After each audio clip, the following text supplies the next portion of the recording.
Hi everyone. இப்போ வந்து நம்ம வந்து லைவில் வந்து ஃபுல் சமையல் பண்ண போகிறோம், தடபுடல் சமையல். ஸோ அதுக்கு வந்து ப்ரிப்பரேஷனாக எல்லாத்தையும் அரிஞ்சு வச்சுட்டேன். சாதம் மட்டும் முன்னாடியே வச்சுட்டேன். அண்ட் தென் வந்து பருப்பு வேக வச்சுட்டேன். ஏன்னா இது ரெண்டும் இருந்தால் தான் சீக்கிரம் பண்ண முடியும். தென் குக்கர் வந்து இதுவாகிறதுக்குலாம் டைம் எடுக்கும். ஸோ லைவில் 45 மினிட்ஸ் மேலே போட்டால் ஃபோன் ஹீட் ஆகுது, அதனால் ஃபாஸ்ட்டாக நான் பண்ணுறேன். ஸோ இது எல்லாமே கட் பண்ணி வச்சுட்டோம். கோஸ், கேரட், பீன்ஸ், கோஸ் பொரியல், கீரை கூட்டு, அண்ட் தென் வந்து வெள்ளரிக்காய், கேரட், ஆனியன் பச்சடி, உருளைக்கிழங்கு கிரேவி, அண்ட் தென் வந்து இது கதம்ப சாம்பார், எல்லா காயும் போட்ட சாம்பார், அப்புறம் வந்து பருப்பு ரசம். ஸோ பருப்பு வேக வச்சுட்டேன். அப்புறம் இஞ்சி பூண்டு பேஸ்ட்டு, ரசத்துக்கு பொடி, சாம்பார் பொடி அரைச்சி வச்சுருக்கேன். அண்ட் தென் வடைக்கு மாவு மட்டும் இப்போ அரைக்கணும், மிக்சியில் போட்டுருவேன். அண்ட் தென் தேங்காய் திருவணும். மற்றபடி எல்லாமே ரெடியாக இருக்குது. ஸோ இன்னும் ஒரு 5 மினிட்ஸில் ஸ்டார்ட் பண்ண போகிறேன்.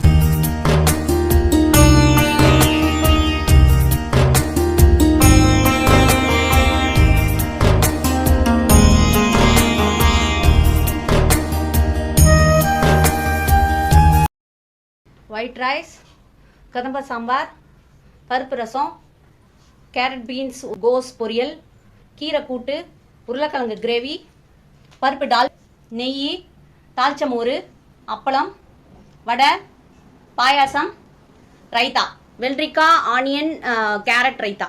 இதுதான் இன்னைக்கு லைவ்ல போனோம். சூப்பராக சக்ஸஸ் ஆச்சு. தேங்க்யூ யாரெல்லாம் லைவ் பண்ணீங்க.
பண்ணிக்கிறது